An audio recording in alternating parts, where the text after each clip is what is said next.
G'day everybody, this video is quite experimental, quite different, and oh my god, I don't know even where to begin with this. Basically I'm saying that the Amazon rainforest is not what it seems, it's not pristine, it's not necessarily hundreds of millions of years old like Wikipedia says. There are different opinions. I've seen recent newspaper articles saying this is only 2,000 years old, so what's going on here? Now, this is a huge basin, a huge catchment, and what I'm saying is this whole area is essentially modern. This is man-made. This is, look, what we are looking at here is an ecological catastrophe.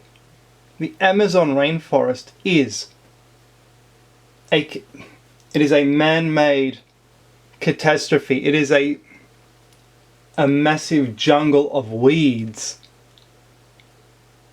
which have sprung up as a result of man's interference.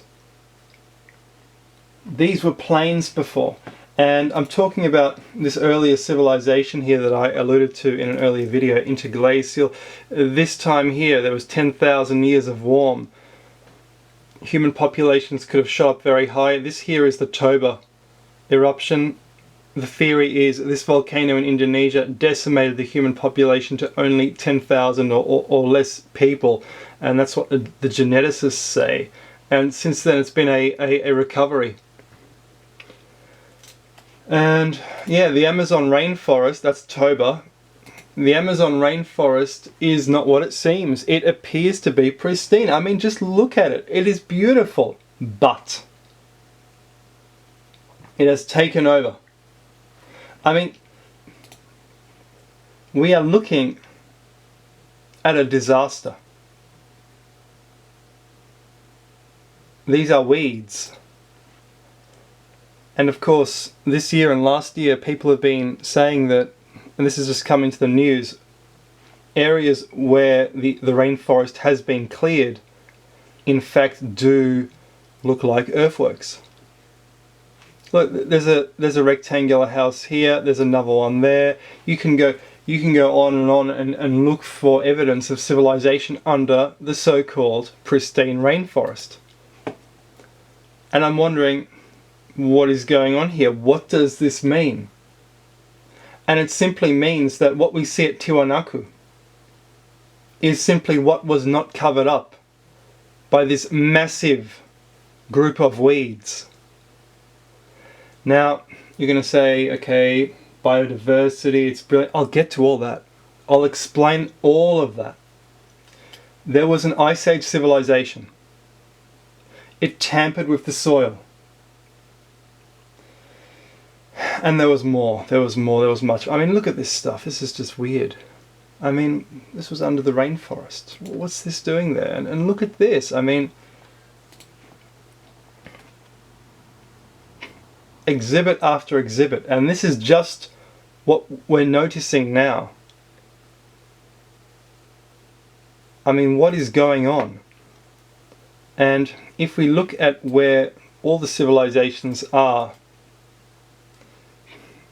obviously Egypt, Iraq, Charlemagne's civilization, the Indus Valley civilization, the Yangtze civilization, Vietnam, Thailand, India, Ganges. Why is there no great ancient civilization here? We even know about the Cahokia, the Mississippi civilization. Why is there no great ancient civilization over here? And the answer is it's been covered up by this ecological, man-made catastrophe which is called the Amazon rainforest. Look at this. It's beautiful, but it is essentially weeds. And I'm not saying get rid of it, I'm saying it's beautiful. Now, if we look at what's happening here, this is unbelievable. Look, the conventional idea is these tribes were basically farmers, but can you really develop all the use of poisons for these darts in only several hundred years? There's talk of the conquistadors going up the Amazon, and they found these civilizations. And yes, but what I'm saying is the Amazon civilization long predates anything that we know. I mean, this is a very old culture. It has been a forest for a very long time, a lot longer than several hundred years, several thousand years. The forest has been there, but it was created by a far earlier civilization trying to fertilize this land. And look, do you really think, this is Mexico, do you really think they built this civilization in the middle of the jungle? Not at all. Look, this was farmland. And look what's happened. Look at this. Again, this was a catastrophe. Again. And I'll get into why. See, this is such a confusing mystery. And it's not just the Amazon. You know, so biodiverse, so rich. Look at this. These are potatoes. A huge amount of starch. This created the modern world. But did it also create the previous civilization? All of our super nutritious foods come from the Americas. Why? Corn as well. Do you know what this is? This is giant grass. Maize is huge grass, genetically modified somehow in ancient times. And you look at this, this is huge wheat. This is just incredible. And do you know, they don't know where this comes from. I mean, I was looking at some articles here. For example, it says if you type origin of corn, it tells you corn was derived in central Mexico at least 7,000 years ago. You look up domestication of corn, it tells you maize begins at the dawn of human agriculture about 10,000 years ago. You look up domestication of rice, it says 8,000 to 13,000 years ago. And you look at these ages, all these so-called dates coincide with here. So they're actually looking at the time this spread into an equivalent culture to the time it evolved. They're not looking at the time it actually evolved. They're looking at the early samples.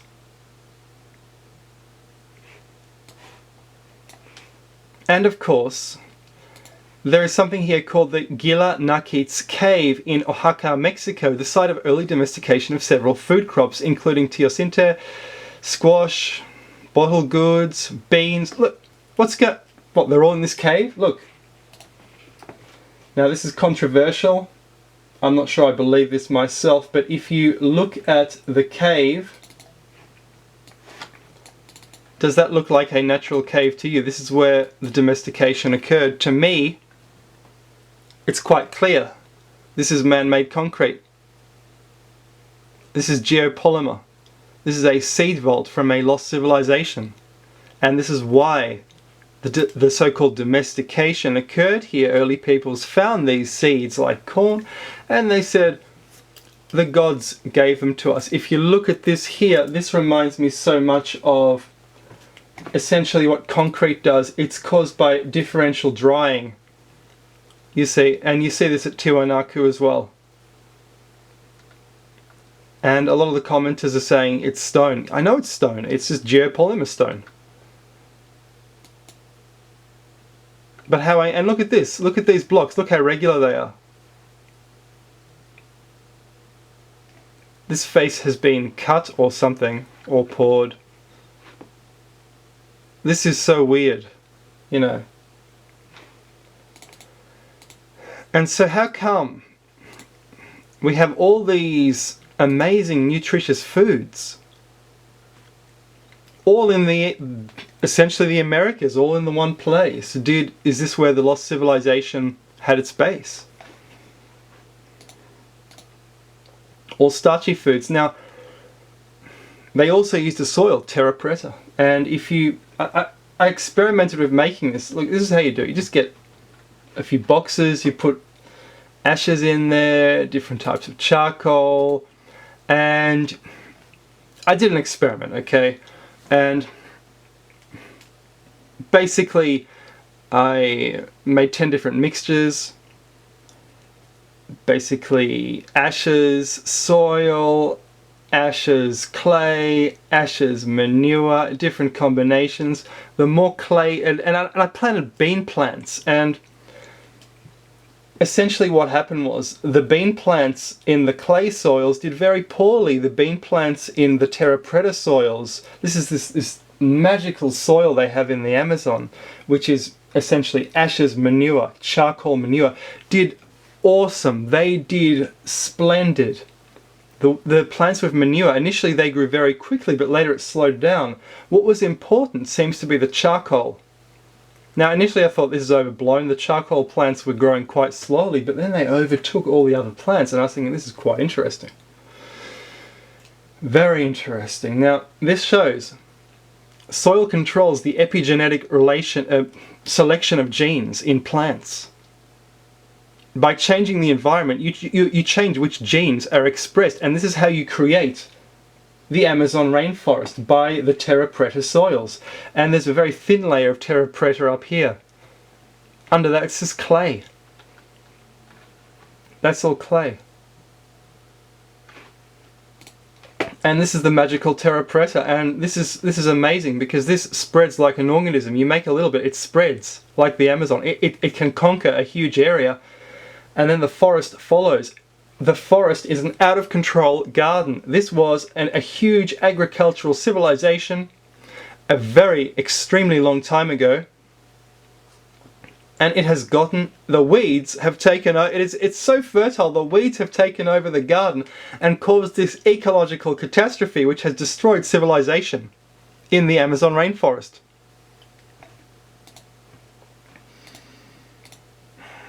And if you read a book called Psychic Archaeology, or another one called American Genesis by Jeffrey Goodman, very entertaining. He basically used a psychic to explore Cro Magnon sites in the Americas and Europe, and he found out that, contrary to popular opinion, the earlier sites were in the Americas, and he just kept digging. So he found early Cro Magnon remains from up to 10,000 years old that fit the orthodox ideas, and then he kept pushing the dates back. He dug deeper, returned season after season, and he uncovered amazing antiquity in terms of the Cro Magnon populations, which predates Europe, predates Asia. So it seems the Cro Magnons might have spread out of America 100,000 years ago into Asia 60,000, 30,000 years ago, hitting Europe by 20,000 years ago, making those cave paintings.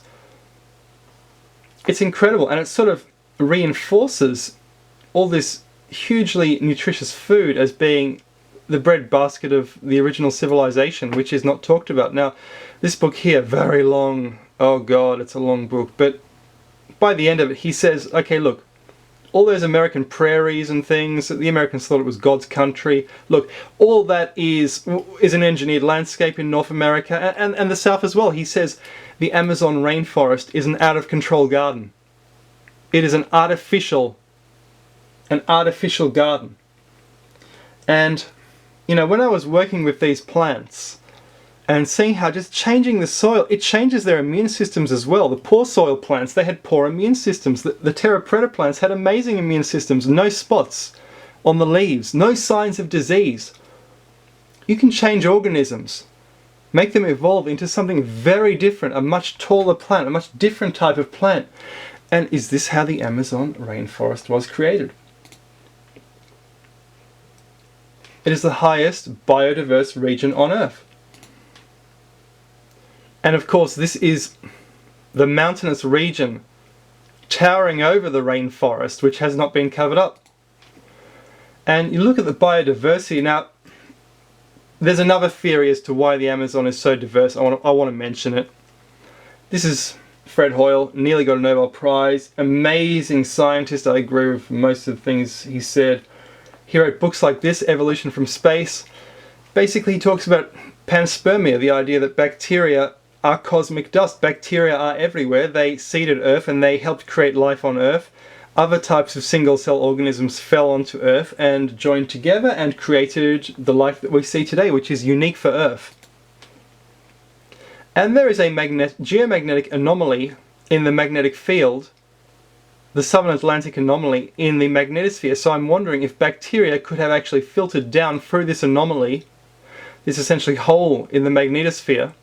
And this affects satellites, this affects the International Space Station.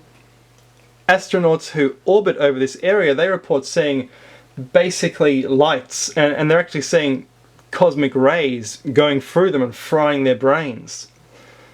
And I'm wondering if this allowed extraterrestrial DNA to hit the Amazon rainforest, and that's the reason we have so much biodiversity there.